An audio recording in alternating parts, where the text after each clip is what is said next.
Hello hello hello నమస్కారం అండి, మీ పేరు? మా పేరు సురేష్ సార్. సురేష్ గారు ఎక్కడ నుండి మాట్లాడుతున్నారు? నంద్యాల జిల్లా. నంద్యాల జిల్లా నుండి మాట్లాడుతున్నారు. ఓకే సురేష్ గారు, ఎవరి గురించి తెలుసుకుందాం అనుకుంటున్నారు? మా గురించి సార్. మీ గురించే తెలుసుకుందాం అనుకుంటున్నారు. ఓకే సురేష్ గారు, మీ డేట్ ఆఫ్ బర్త్ అనేది చెప్పండి.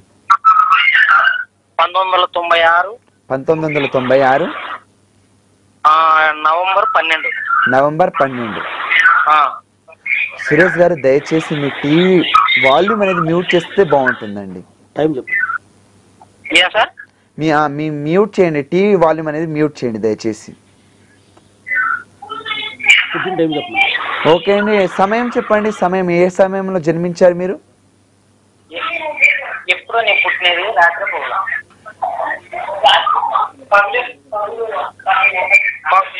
పగులు సార్. చెప్పండి. సాయంత్రం 6 గంటలకు. సాయంత్రం 6 గంటలకు. 6 నుంచి 7 వరకు. ఓకే, 6 నుండి 7 గంటల మధ్యలో. ఓకే అండి, ఎక్కడ జన్మించారు మీరు? మేము ఇక్కడ పాములపాడులో జన్మించాము. ఏ జిల్లా కింద వస్తుందండి అది? అది నంద్యాల జిల్లా. నంద్యాల జిల్లా కిందే వస్తుంది. ఓకే అండి, మీ సమస్య ఏంటో గురువు గారికి తెలియచేయండి, చక్కని వివరణ తెలుసుకోండి. హలో హలో హలో హలో చెప్పండి అమ్మా. స్వామి, దేని గురించి అడుగుతున్నారు చెప్పండి. సంతానం గురించి. సంతానం గురించి. పాప పుట్టింది. ఓకే. ఫస్ట్ ఇంకా కాలేదు, 2 అయింది. ఓకే, 2 దాటింది.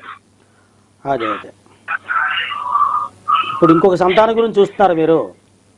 అవును సార్. ఓకే, ఒక సంతానం కలిగింది, అదృష్టవంతులు. మళ్ళీ ఇంకో సంతానం గురించి చూస్తున్నారు మీరు. 2024 డిసెంబర్ లోపు మీకు సంతానం ఉంటుంది, సూచనలు కలుగుతాయి. డిసెంబర్ లోపు? అవును. మీ సంతాన స్థానంలో రాహు ఉన్నాడు, అంచేత కొంచెం సంతానం, రెండో సంతానం కొంచెం ఆలస్యం అవుతుంది, ఆలస్యం అయ్యింది.